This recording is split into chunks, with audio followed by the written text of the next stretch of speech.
বানাচ্ছি বলো তো বন্ধুরা? আজকে আমি গাওয়া ঘি বানাচ্ছি বাড়িতে। দুধের সরটাকে তুলে নিয়ে এরকম কড়াই ফ্রাই প্যানে দিয়ে দিয়েছি। এরকমভাবে কন্টিনিউ নাড়তে হবে। দিয়ে দেখো ঘি বেরোচ্ছে।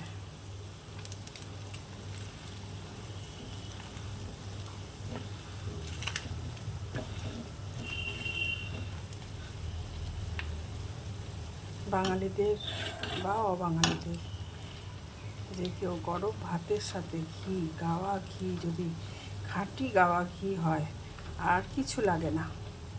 একটু আলু ভাতে আর একটু গাওয়া ঘি, ব্যাস।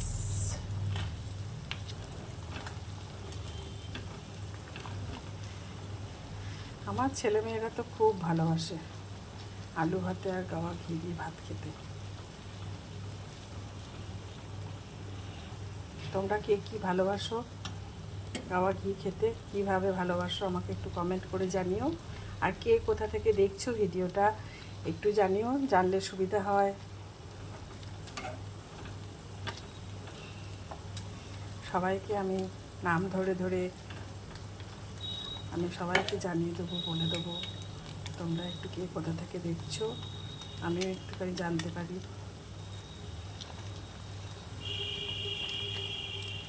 এই দেখো,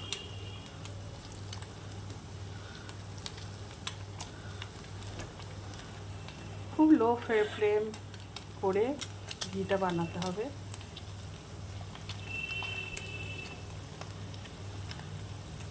আর কন্টিনিউ নাড়তে হবে, তা নাহলে তলায় লেগে যাবে।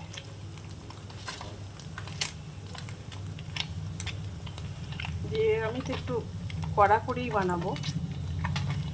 যারা একটু কাঁচা কাঁচা করে ওই ঘিয়ের যে খাঁকিটা পড়ে সেই খাঁকিটা খায়, একটু লালচে লালচে হয়ে থাকতে নামিয়ে দেয়।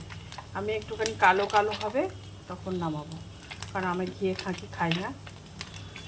ঘিটা অনেক দিন থাকে।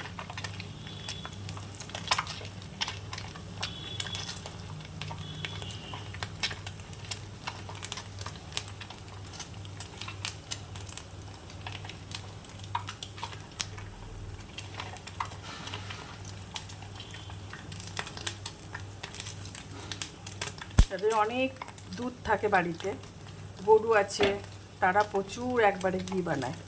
আমি তো কেনা দুধে থেকেই শর্ট তুলে একটু একটু করে জমিয়ে জমিয়ে এখান থেকেই বানাই, অল্প অল্প করে।